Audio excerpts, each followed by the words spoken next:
Baiklah, di sini saya dan Ino mau menerangkan tentang dakwah Rasulullah SAW di Mekah. Dakwah Rasulullah SAW dimulai dengan mengajak keluarga terdekatnya terlebih dahulu dengan cara hati-hati dan tidak terbuka umum, yang disebut dengan dakwah siriyah. Cara tersebut dilakukan untuk menghindari benturan kekuatan dengan kaumnya yang masih berpegang kuat dengan tradisi penyembahan berhala atau jahiliyah. Jadi pertama kali Rasulullah itu menyebarkan ajaran agama Islam itu dengan cara sembunyi-sembunyi atau siriyah. Nah, yang pertama kali diajak itu pertama keluarga-keluarganya, lalu tetangga-tetangganya dan kerabat-kerabatnya. Dan orang-orang yang masuk Islam ketika masuk Islam pada awal Rasulullah berdakwah itu disebut dengan asabikunal awalun. Di antara orang-orang yang termasuk asabikunal awalun itu adalah satu, istrinya yaitu Siti Khadijah dari golongan wanita dewasa. Yang kedua, ada Abu Bakar As-Siddiq dari golongan laki-laki dewasa. Yang ketiga, ada Ali bin Abi Thalib dari golongan anak-anak atau dari golongan pemuda.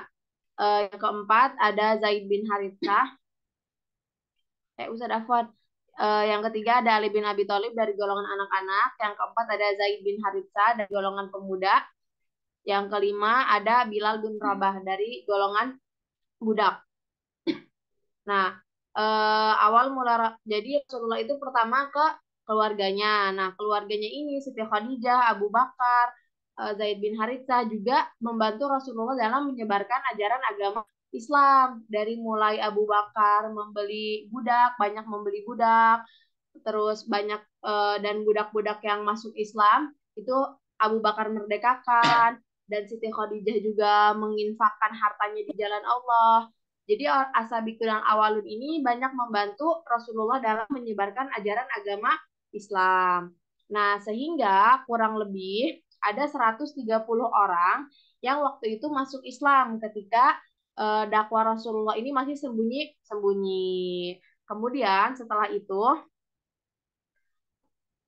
muncullah uh, kemudian setelah itu Allah menurunkan wahyu yang berbunyi yaitu surat Al-Hijr ayat 94 yang berbunyi Bismillahirrahmanirrahim Fasda' bima tu'mar wa a'rid 'anil musyrikin, yang artinya maka sampaikanlah olehmu secara terang-terangan segala apa yang diperintahkan kepadamu dan berpalinglah dari orang-orang musyrik. Nah, jadi ayat ini itu menyuruh Rasulullah untuk menyebarkan dakwah secara terang-terangan. Maka setelah turun ayat ini, Rasulullah mengumpulkan kaum kafir Quraisy di Bukit Sofa dan Rasulullah menyerukan kepada kafir Quraisy menyerukan kalau Rasulullah ini Rasul yang diutus oleh Allah untuk menyebarkan ajaran agama Islam. Tapi tentu saja banyak pertentangan-pertentangan dari kaum kafir Quraisy. Caranya yang paling menentang Rasulullah pada saat itu adalah pamannya, yaitu Abu Lahab. Kemudian turunlah surat Al-Lahab yang berbunyi Bismillahirrahmanirrahim. Tabbat yada abi lahabi wa tab ma aghna anhu maluhu wa ma kasab sayasla naran dzata lahab wa mar'atuhu hammalatal hatab fi jidha hablum mim masad. Nah, selain Abu Lahab, banyak juga pertentangan-pertentangan yang dilakukan oleh kafir Quraisy. Di antaranya banyak yang ngehina Rasulullah, terus banyak yang ngomongin Rasulullah kalau Rasulullah ini menyebarkan kedustaan, banyak juga yang ngomong Rasulullah ini orang gila, terus banyak juga yang ngomong kalau Rasulullah ini utusan jin dan setan gitu, bahwa Rasulullah ini cuma ini dong bekerja sama sama bangsa jin dan bangsa setan gitu. Nah, di antara terus ada juga penolakan dan yang penolakan-penolakan yang lainnya juga dilontarkan oleh yang pertama ada Ubay bin Khalaf. Ubay bin Khalaf ini dia meludahi wajahnya Rasulullah. Jadi Ubay bin Khalaf ini benar-benar melontarkan penolakannya dengan meludahi wajah Rasulullah. Nah, terus yang kedua ada Abu Jahal. Nah, Abu Jahal ini pertamanya dia ini mau memukul kan Rasulullah salat. Nah, Abu Jahal ini pertamanya mau memukul Rasulullah dengan batu pas Rasulullah ini lagi salat. Tapi hal ini nggak sempat terjadi. Kenapa? Karena pas mau ngelemparin batunya itu, Abu Jahal ini melihat api dan malaikat yang seakan-akan melindungi Rasulullah. Jadi Abu Jahal ini nggak jadi akhirnya. Tapi apa penolakan Abu Jahal itu nggak sampai di situ. Ketika itu ketika Rasulullah SAW lagi di Bukit Sofa, lagi duduk, lagi diem, tiba-tiba Abu Jahal datang dan mukulin kepala Rasulullah pakai batu sampai kepalanya ini berdarah. Nah, ada satu orang yang lihat dari bangsa muslimin yaitu Abdullah bin Jad'an. Nah, Abdullah bin Jad'an ini beliau ini ngomong ke pamannya Rasulullah, Hamzah bin Abdul Muthalib. Hamzah bin Abdul Muthalib ini nggak terima Rasulullah dihukum sama Abu Jahal. Akhirnya Hamzah ini ngedatangin Abu Jahal dan Hamzah ini bilang gini, kamu berani sekali melukai keponakanku padahal aku adalah pengikut agamanya. Dan setelah itu Hamzah ngebales yang udah dilakuin Abu Jahal dengan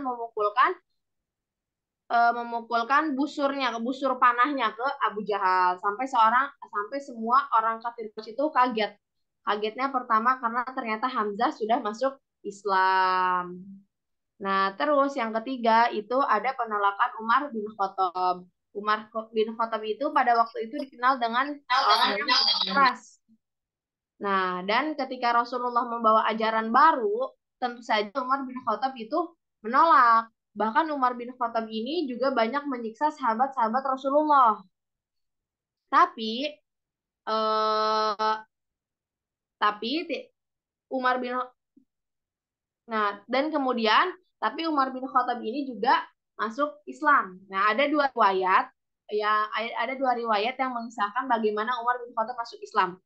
Yang pertama, ada riwayat yang mengatakan kalau Umar bin Khattab ini masuk Islam ketika dia mendengar adiknya membaca surat Toha. Tapi di riwayat yang lain juga disebutkan kalau Umar bin Khattab ini masuk Islam ketika beliau ini mendengar Rasulullah SAW membaca surat Al-Haqqah di samping Ka'bah. Nah, untuk kebenarannya itu wallahu a'lam bishawab. Nah, keislaman Umar bin Khattab dan Hamzah ini tentu menjadi kekuatan yang besar bagi Islam karena dua orang ini merupakan orang-orang yang berpengaruh kepada orang-orang yang berpengaruh terhadap bangsa kafir Quraisy. Nah, kemudian penghentian dakwah selain dengan terang-terangan juga dilakukan dengan soft diplomatik atau dengan mendatangi Rasulullah dengan bermusyawarah ke Rasulullah. Nah, di antara orang-orang kafir Quraisy yang mendatangi Rasulullah agar Rasulullah menghentikan dakwah itu ada 4. Yang pertama, Utbah bin Rabi'ah. Yang kedua, kafir Quraisy. Yang ketiga, Aswad bin Muthalib, Walid bin Mughirah, Umayyah bin Khalaf, dan As bin Wa'il. Yang keempat, Nadar bin Haris. Nah, penolakan yang pertama itu disampaikan oleh Utbah bin Rabi'ah. Utbah bin Rabi'ah ini datang kepada Rasulullah. Dia ini menawarkan kayak saya ini bakal ngasih kamu kedudukan, bakal ngasih kamu harta, bakal ngasih jabatan semuanya. Yang penting Rasulullah ini berhenti berdakwah. Nah, terus tapi tentu aja Rasulullah menolak tawaran Utbah bin Rabi'ah ini. Nah, yang kedua itu ada kafir Quraisy. Kafir Quraisy ini juga sama kayak Utbah nawarin harta, nawarin kedudukan, nawarin jabatan. Tapi semuanya ditolak sama Rasulullah. Rasulullah Rasulullah mengatakan seperti ini, dakwahku ini bukan bertujuan untuk meminta harta, kedudukan, jabatan dari kalian, tetapi Allah mengutusku kepada kalian sebagai Rasul yang diturunkan kepadaku Al-Quran untuk memberi kabar gembira dan peringatan. Karenanya aku sampaikan risalah Tuhanku ini kepada kalian Jika kalian mau menerimanya, maka kalian akan mendapatkan kebahagiaan di dunia dan di akhirat. Tapi jika menolaknya, aku bersabar atas perintah Allah hingga Allah memutuskan antara aku dan kalian. Nah, jadi Rasulullah ini nerangin ke bangsa kafir Quraisy bahwa Rasulullah itu sebenarnya nggak nyari jabatan, nggak nyari kedudukan, nggak nyari harta, tapi ini murni karena emang Rasulullah ini pengen menyebarkan ajaran agama Islam. Nah, yang ketiga itu ada Aswad bin Thalib, Walid bin Mughirah, Umayyah bin Khalaf, dan As bin Wa'il. Nah, mereka berempat ini ngedatangi Rasulullah dan mereka tuh kayak mau bernegosiasi. Mereka ngomong kayak gini, saya akan menyembah Tuhanmu asalkan kamu juga menyembah Tuhanku.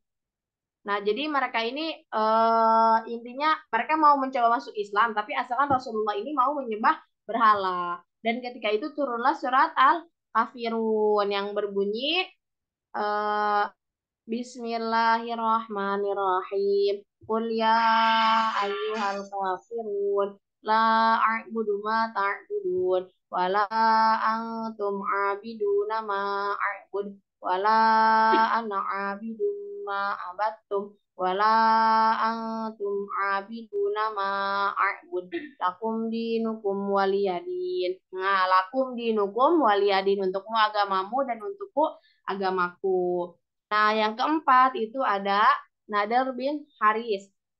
Jadi eh, Nadar bin Haris ini dia ini datang ke kayak lalu kita orang lalu kitab Yahudi dan dia ini mau membuktikan kalau Rasulullah ini sebenarnya dusta nggak sih? Nah, dia nanya akhirnya ke ahli kitab dari Yahudi. Kata ahli kitab Yahudi gini, kalau misalnya dia emang benar-benar Rasul, dia pasti bisa menjawab tiga pertanyaan.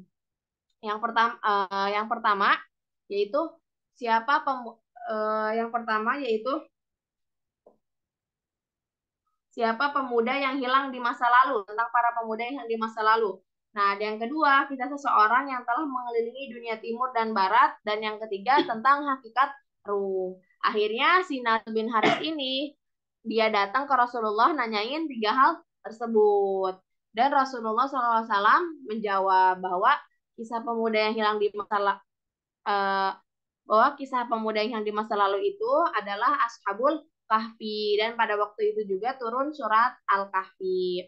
Kemudian kita seseorang yang mengelilingi timur dan dunia timur dan barat itu adalah kisahnya Zulkarnain dan yang keempat tentang hakikat ruh.